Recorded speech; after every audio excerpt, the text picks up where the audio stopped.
This mini video course is part of my larger video course that teaches how to test Java code using JUnit and Mockito framework. For more video lessons from this video course, please check description of this video.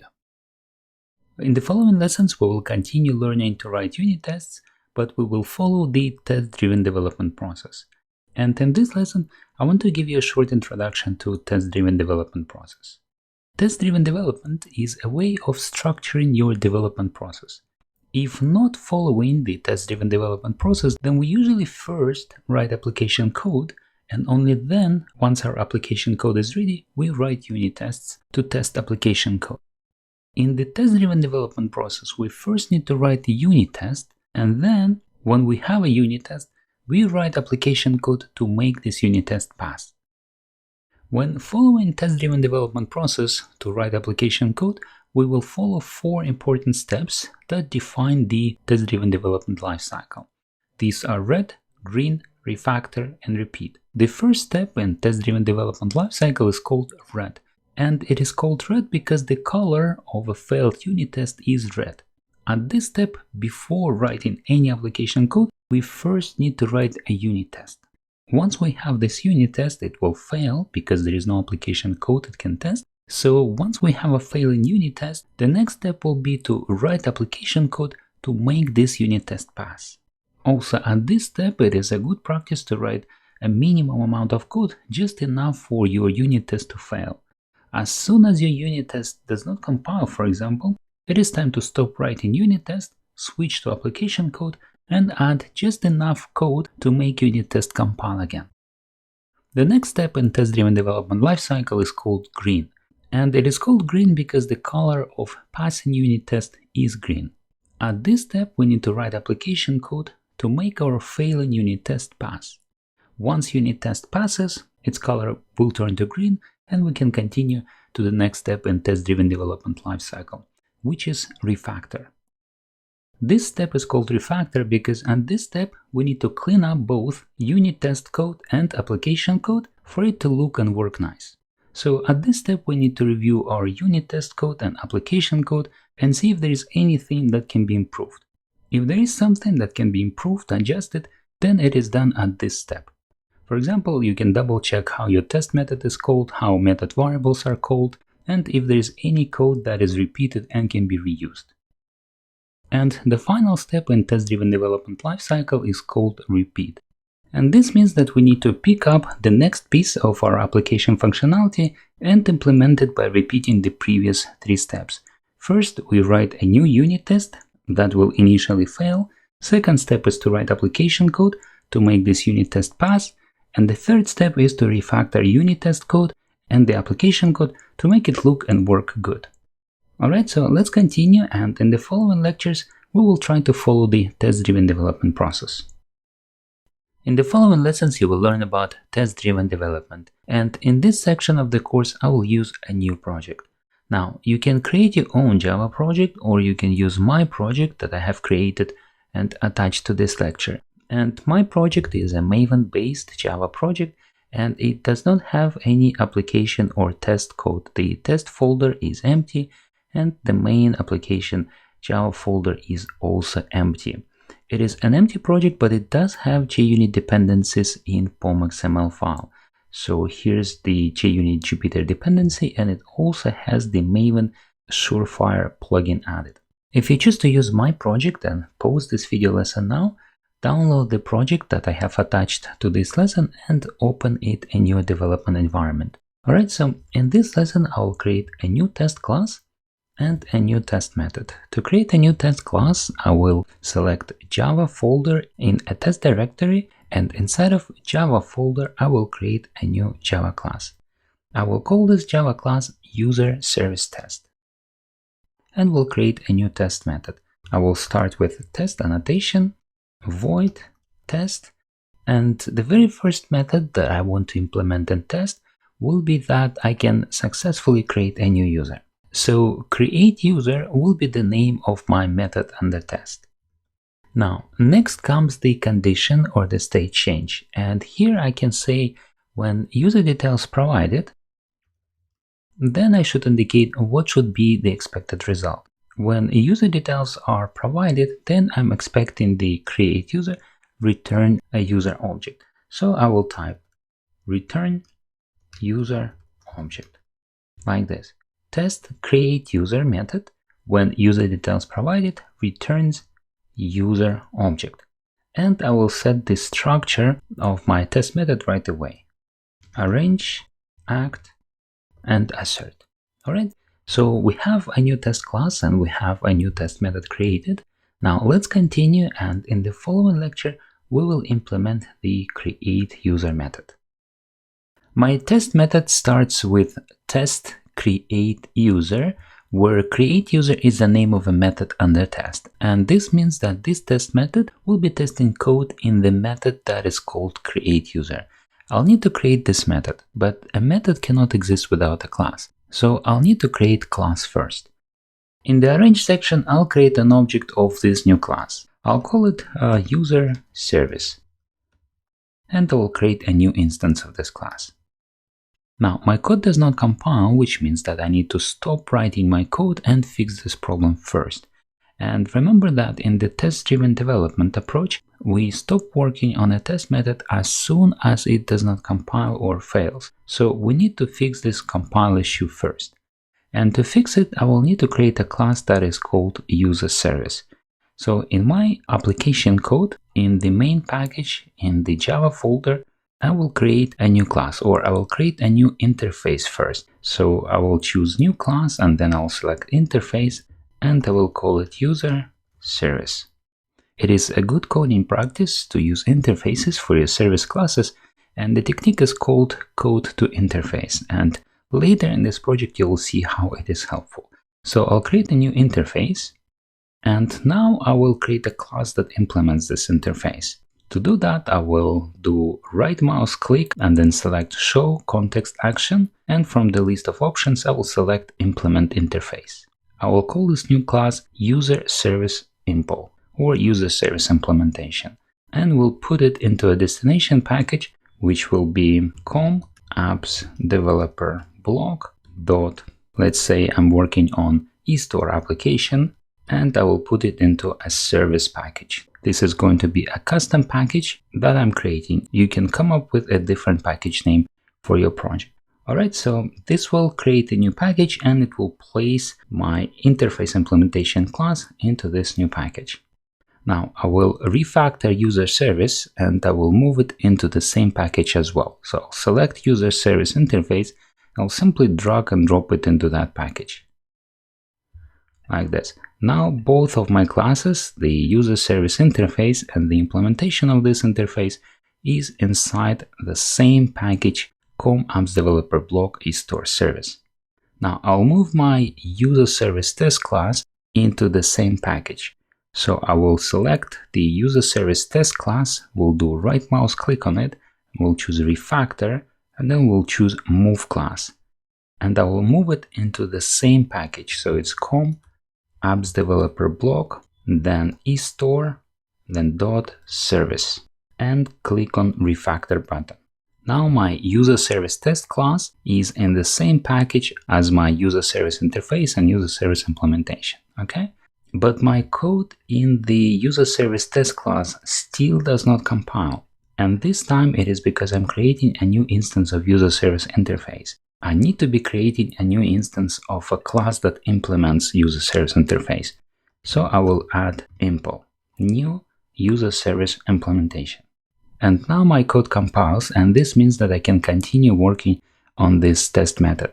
Let's continue in the following lesson. Now that we have created UserService implementation class and UserService interface, we can work on the create method. In the act section, I will use the object of UserService to invoke the create user method. My code does not compile, which means that I need to stop writing unit test code and fix this problem first. And to fix this problem, I will need to create the create user method. And to do that, I will open UserService interface and will define a new method here. Now that I have updated my interface, I will update its implementation. I will click on the yellow bulb here, or I will do right mouse click and choose show context actions, and we'll choose implement method create user, like this. Now my user service interface implementation is updated with a new method that is called create user. Now I will save changes to my user service implementation and will go back to user service test class. My test method now compiles, no error, and I can continue.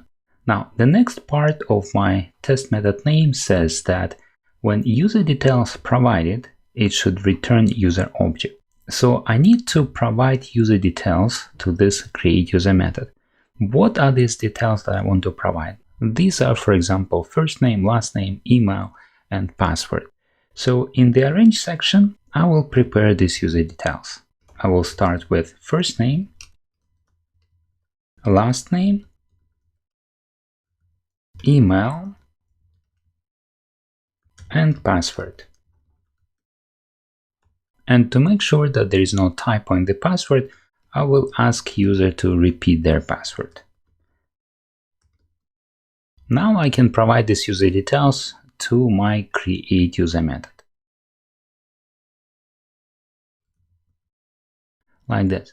Now my method does not compile again, and this means that I need to stop writing unit test code and fix this problem first. So to do that, I will update the create user method and will make it accept these parameters. I will go to user service interface and will update it. First name, last name, email, password, and repeat password. Now I will select these parameters and will update user service implementation class as well by pasting them here. Alright, so now let's save changes and go back to our user service test class. My test method compiles, and this means that I can continue working on it. Now the next part of my test method says that it should return user object, and this means that when create user method is invoked, it should return user object.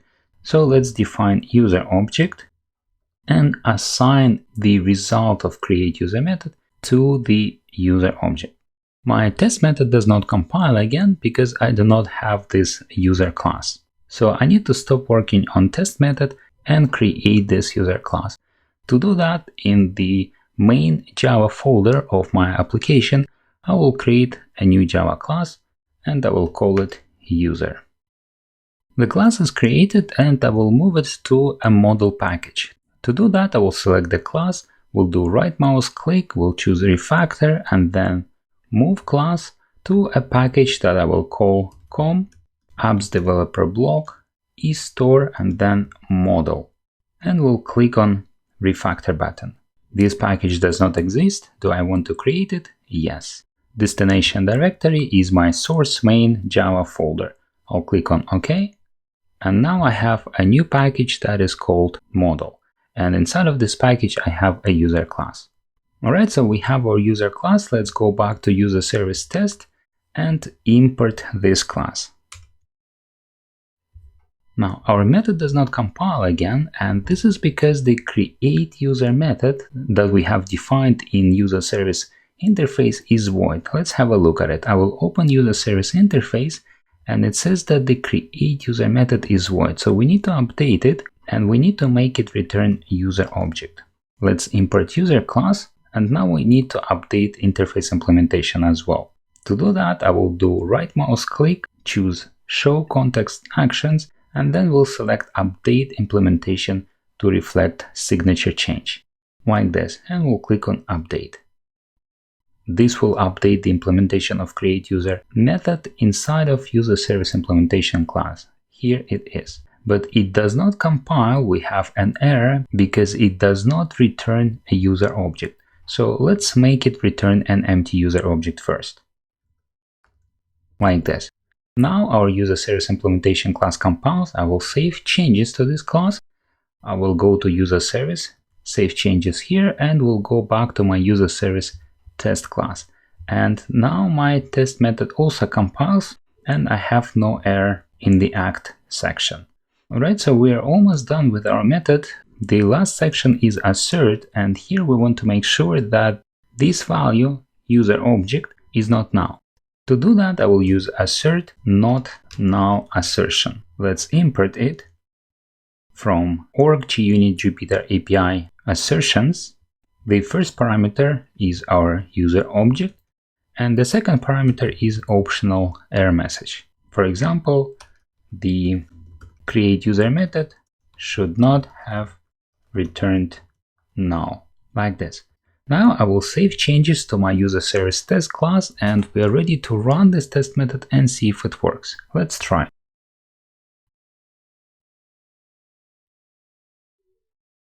And we have a passing unit test.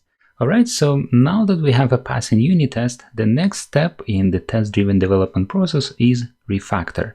I will minimize my panel here, and at this moment I have only one unit test method. It is very simple, and I do not see much of code that I want to refactor at this moment. So I'll simply continue and will implement one more test method. In this lesson we're going to test if the returned user object contains correct first name, and I will start by creating a new test method. I'm going to test the same create user method, so method under test is create user, and this is why I'm starting the name of my test method test create user. Now then goes underscore, and then as condition or state change I will continue when user is created. I want the returned user object to contain correct or the same first name. Something like this. And I will create method structure by adding to it 3 sections: arrange, act, and assert. Now in this method I'm going to invoke the create user method, so the arrange section will be very much the same. And what I can do, I can scroll up here and copy the entire arrange section from my previous method and paste it here. Now that I have my arrange section prepared, I will use this information to invoke method under test.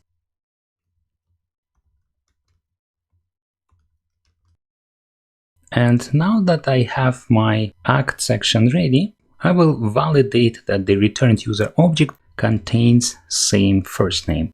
And to do that, I will use assert equals assertion. Expected value is stored in a local variable first name, and the actual value I will read from the user object. Now my test method does not compile, and this means that I need to switch to application code and implement the getFirstName method first. To do that, I will open user class and will add one member variable. I will also need a getter method for it, so I will do right mouse click, generate, getter, and then select first name. Now I have a getter method for it. If I save changes in this user class and go back to my test method, my code now compiles well. Alright, so I have an assertion, I don't have any compilation error, and I can try running this test and see if it works. So let's try. I will execute this test method, and it fails. My assertion has failed because expected value is Sergey, but the actual value that was returned from the user object is null. It looks like the user's first name that is being returned by the getFirstName method is null, and this means that the first name is not initialized. So let's open create user method and have a look at it.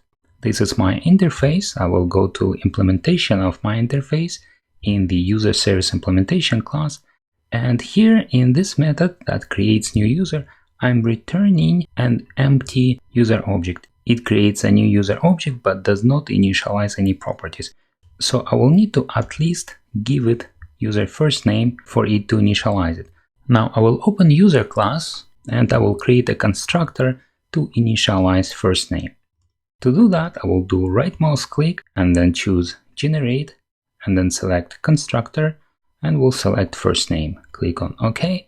And now I have constructor that initializes first name. I'll save changes here. I will go to UserService implementation, save changes here. Now this line of code compiles. And now I will go back to UserService test method and try running this test method one more time. And now it passes. This means that this assertion successfully validates and the expected value of first name which is Sergey, is equal to the actual value that is being returned from the user object. Alright, so our test method passes, and the next step in test-driven development process is to refactor. Let's do it in the following lesson. In this lesson, we will refactor the test method that we have just created. And the first change that I would like to do is to update the assertion that I have here by adding a message to it. If this assertion fails, then I want my own custom message to be included in the log. For example, if the expected value of user first name does not match the actual value of user first name that we are getting from the user object, then I want to log a message like, for example, user's first name is incorrect. Something like this. Now, if I look at this test method and at the second test method that I have here, then the arrange section in these two methods, this arrange section and this arrange section, are exactly the same. And in this case, there are a couple of ways to go. I can either take this arrange section into a lifecycle method that executes before each test method, or if these two test methods are almost the same, then I can merge them into one single test method. And this is what I'm going to do. I'm going to merge these two test methods into one. And to do that, I will simply copy the assertion from my second test method into my first test method. And the second method here, this one, now becomes redundant and I can delete it. Alright, so when doing test-driven development and implementing application code step by step by writing test methods first, you might come across these situations when one of test methods becomes redundant. Your application feature is complete, you are refactoring test method, and it is possible that two test methods will be almost exactly the same. And it is a valid practice to merge these two test methods into one, but provided they are almost exactly the same. Alright, so I have updated this test method.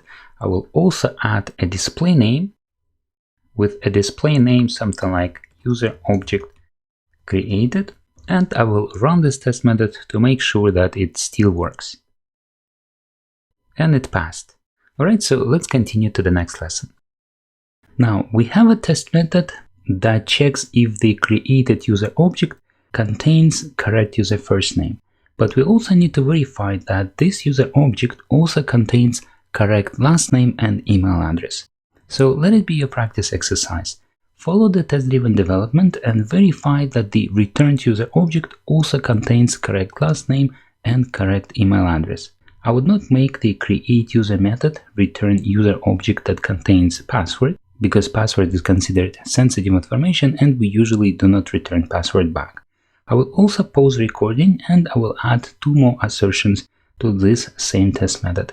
This will be an assertion to check that the returned user object contains correct last name, and another assertion to check that the returned user object contains correct email address. And in the following lesson, we will review the result. Alright, so I have added two more assertions to my test method, and these are to check if the last name that the user object contains is equal to the last name I have used to create this user object, and an assertion to validate if the email address is also correct. Now, if I open user class, then here I added two more instance variables, last name and email address, updated constructor to initialize these variables, and I have added two more getter methods to be able to retrieve these values. If I open UserService implementation class, then here I create a new instance of user class using the updated constructor that accepts last name and email address as well. Alright, so now I can go back to my UserService test class and run this test method to see if it works. And it successfully passes. I hope you were also able to complete this exercise successfully, and if needed, you can download source code of this exercise. I will attach it to this lecture. Alright, so let's continue. There is one more very important property that I would like my user object to return, and it is user ID. Usually when a new user is created, the returned user object, it contains a unique ID of this new user. So in this video lesson, I'm going to make my create user method generate user ID as well. And to do that, I will use this same test method, so I'm going to add one more assertion here. Now, ideally, we should always aim to have only one strong assertion per test method, because creating a very long list of different assertions in a single test method is a bad practice. The best practice is to have one test method to test one specific functionality and to have one strong assertion for it. But there are use cases when it makes sense to add multiple assertions in a single test method, and in my opinion, this test method is a good example. I could create 5 separate test methods to validate each of these user properties separately, but since these assertions simply check that the user object is created and its values are set, in my opinion, it makes good sense to keep these assertions in this same test method. For other use cases, I will of course create separate test methods. Alright, so let's generate user ID. I will continue using test-driven development approach and I will start writing test code first. I will use assert not null assertion user get ID. Now my code does not compile because user object does not have a getter for property ID, so I'll need to work on that. I will open user class and I will add a new instance variable. I will update constructor to initialize this property, and I will add a getter method to return this value.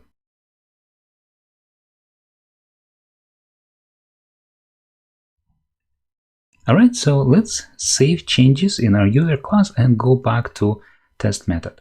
Now the compile error is now gone, and I will also add a message that will be displayed if this assertion fails. For example, user ID is missing. Now, because there are no more errors, I can try running my test method. Let's try. And my test method fails. User cannot be applied to given types, and the error is taken in UserService implementation class here.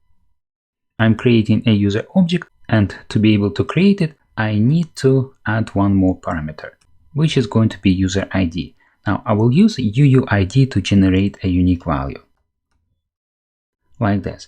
Now I will save my UserService implementation class and I will try running my test method one more time.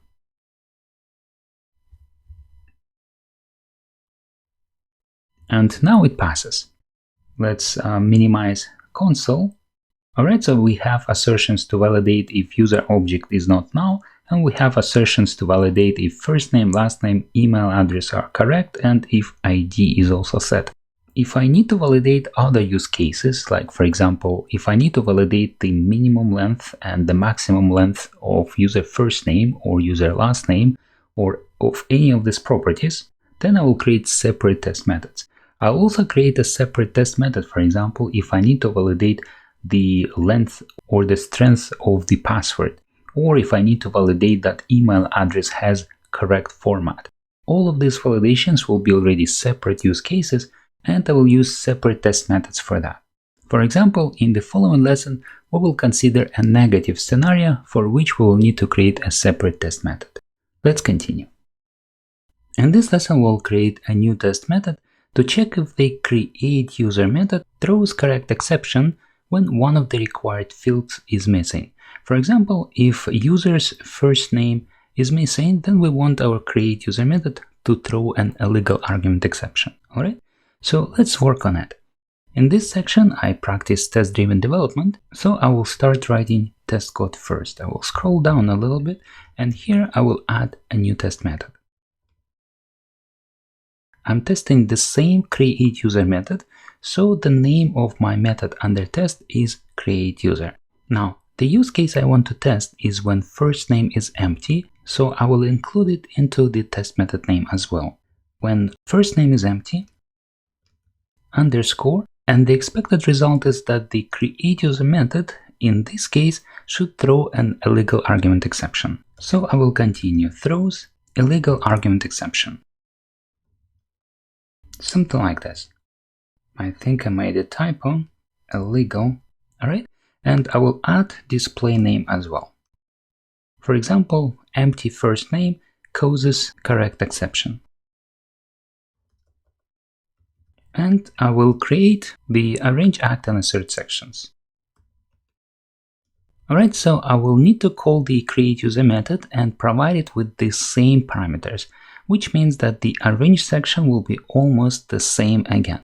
So I will scroll up and I will copy the arrange section from my previous test method. But the first name should be empty, so I'll make it empty.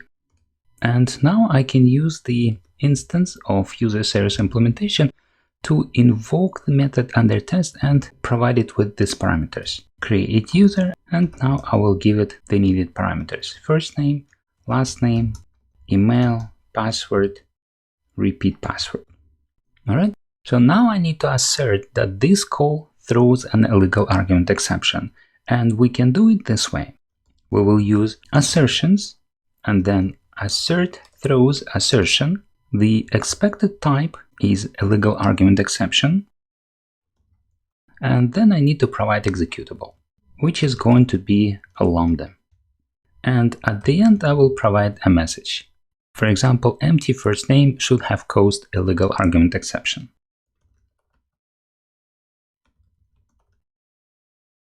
And I will move the invocation of my method under test inside of this lambda function.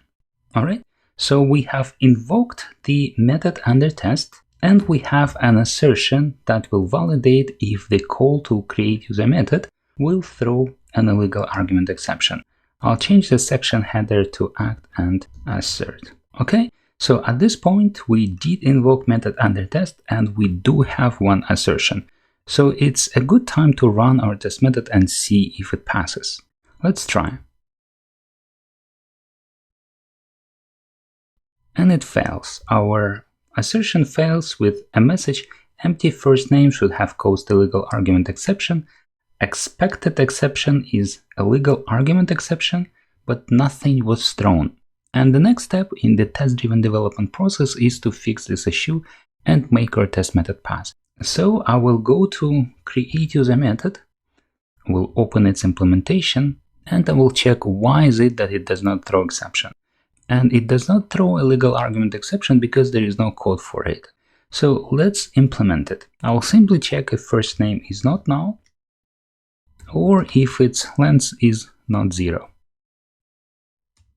And if it is, I will throw an illegal argument exception with a message like user's first name is empty. And something like this. Now I will save changes to this class, and now I will go back to my test method and try running it again. And this time our test method passes. And since the test method is passing, the next step in test-driven development is to refactor this test method. So what is it that I can improve in this test method?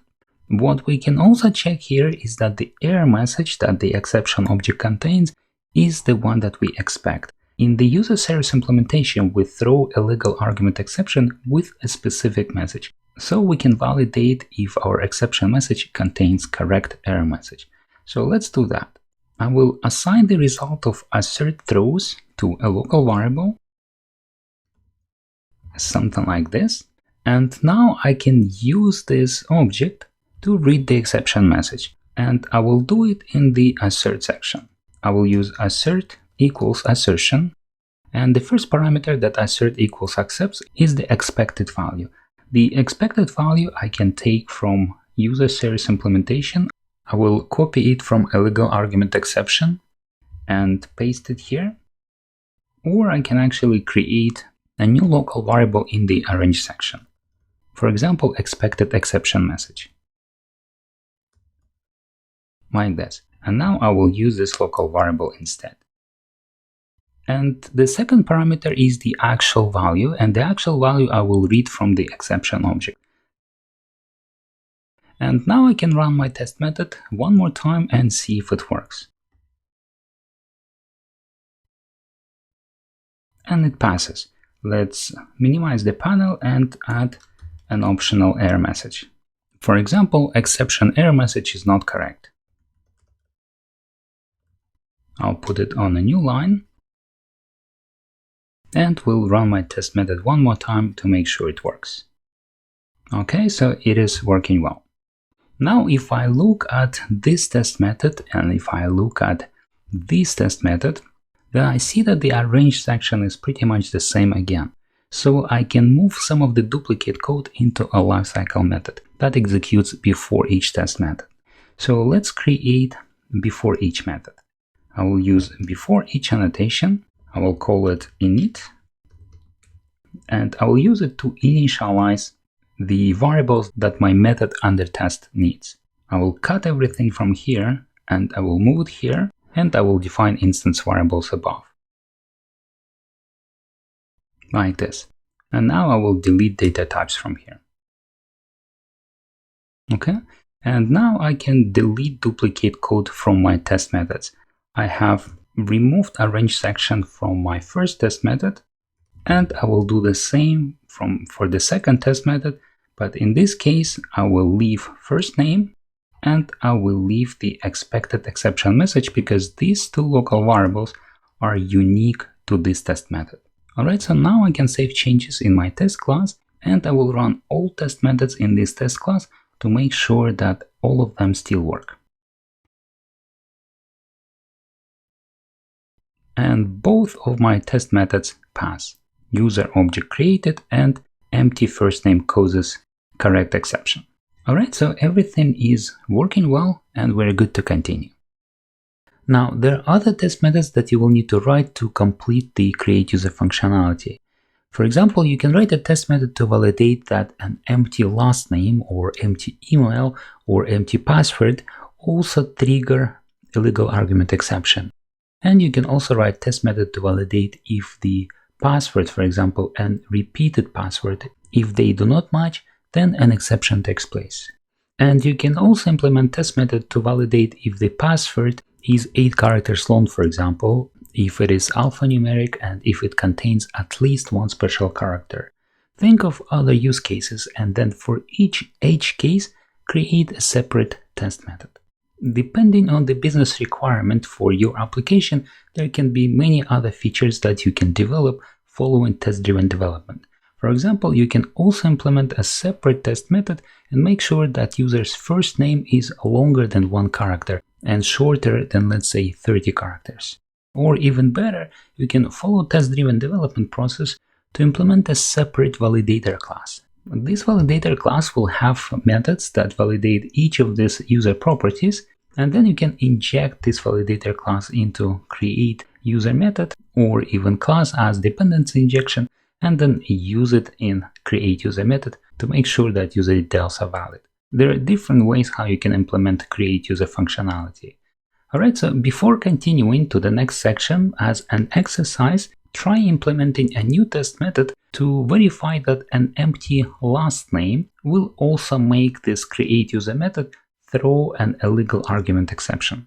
But follow test-driven development approach and start writing test code first. And if you do need help, then you can download source code with a very simple solution that I will attach to this lecture.